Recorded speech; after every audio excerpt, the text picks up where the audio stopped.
Train tickets Tatkal కొత్త rules. 1. Tatkal బుకింగ్కి Aadhaar OTP.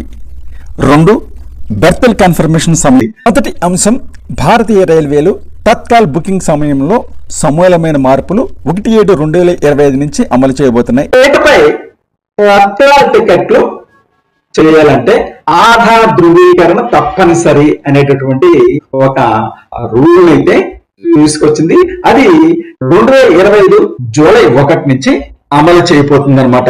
Government of India, minister of railways, railway board commercial circular modifications in Tatkal scheme with a view to ensure that the benefits of the Tatkal scheme are reaped by the common end user. It has been decided that with effect from 1/7/2025.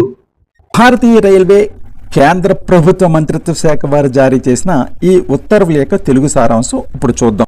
రైళ్లలో Tatkal quota బెర్తులు reserve చేయించుకోవాలంటే Aadhaar ధృవీకరణ తప్పనిసరి చేయాలనే ప్రతిపాదన July 1 నుంచి అమల్లోకి రానుంది. సాధారణ ప్రయాణికులకు తత్కాల్ పథకం లబ్ధి చేకూర్చాలనే ఉద్దేశంతో ఈ నిర్ణయం తీసుకున్నట్లు రైల్వే మంత్రిత్వ శాఖ తెలిపింది.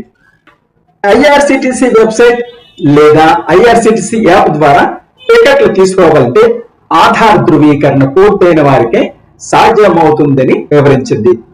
రైల్వే రిజర్వేషన్ కౌంటర్లు అధీకృత ఏజెంట్ల ద్వారా తత్కాల్ టికెట్లు తీసుకోవాలంటే ఆధార్ ఆధారిత ఓటీపీ నమోదు చేసే పద్ధతి జూలై 15 నుంచి అమలు చేయనున్నట్లు వెల్లడించింది. ప్రయాణికుల మొబైల్ నంబర్లకు ఈ ఓటీపీ వస్తుందని, అది నమోదు చేశాకే టికెట్ జారీ అవుతుందని తెలిపింది. ఏసీ తరగతులకు ఉదయం 10 గంటలకు, నాన్ ఏసీ తరగతులకు ఉదయం 11 గంటలకు తత్కాల్ బుకింగ్ ఒక రోజు ముందే మొదలవుతుందన్న విషయం మనందరికీ తెలిసింది. వీటిలో మొదటి అరగంట పాటు రైల్వే అధికృత ఏజెంట్లు తత్కాల్ టికెట్లు తీసుకునేందుకు అనుమతించకూడదని మంత్రిత్వ శాఖ నిర్ణయించింది.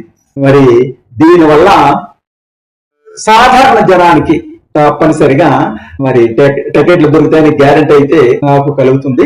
రెండవ విషయం, వెయిటింగ్ లిస్ట్ కన్ఫర్మేషన్ సమయం మార్పు. ఆర్ఏసీ కోటాలో గాని లేదా వెయిటింగ్ లిస్ట్ లో గాని చేసుకున్నట్లయితే బెర్త్లో 4 గంటల ముందే మనకి కన్ఫర్మ్ అయినట్టుగా ఇన్ఫర్మేషన్ వచ్చేది. ప్రస్తుతం డెక్కన్ డివిజన్ లో రైళ్లు బయలుదేరడానికి 24 గంటల ముందే చార్టులు సిద్ధం చేసేస్తున్నారు. దీనికి మరి దేశవ్యాప్తంగా ప్రయాణికుల స్పందన సానుకూలంగా ఉంది అని అనుకున్నట్లయితే మరి మిగిలిన దేశమంతా కూడా విస్తరిస్తారని రైల్వే మంత్రిత్వ శాఖ వారు